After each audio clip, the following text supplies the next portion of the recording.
17 जुलै रोजी झालेल्या आंतरराष्ट्रीय न्याय दिनानिमित्त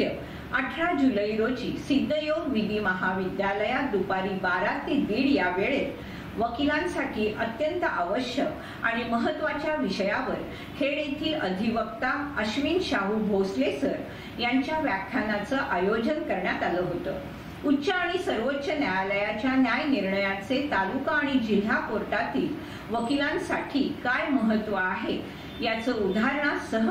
आणि केस लॉ कसे शोधायचे याचं थेट प्रात्यक्षिक देत तसेच अशा केसचा अभ्यास कसा करायचा यावर ज्ञानानं परिपूर्ण आणि व्यावहारिक पैलूंचा आढावा घेणारं प्रभावी सत्र ॲडव्होकेट अश्विन भोसले यांनी घेतलं। रोजच्या अभ्यासक्रमाव्यतिरिक्त व्यावहारिक प्रशिक्षण देण्यासाठी विविध प्रकल्प राबवत असून ज्ञान आणि कौशल्य याने परिपूर्ण असं वकिलीचं शिक्षण खेडमध्ये उपलब्ध करून दिल्याबद्दल आणि उत्कृष्ट वकील घडवण्यासाठी असलेली सिद्धयोग विधी महाविद्यालयाची कटिबद्धता पाहून भोसले वकिलांनी विद्यालयाच्या प्राचार्या प्रीती बोंद्रे आणि संपूर्ण शिक्षक आणि शिक्षकेतर वर्गाचं अभिनंदन केलं।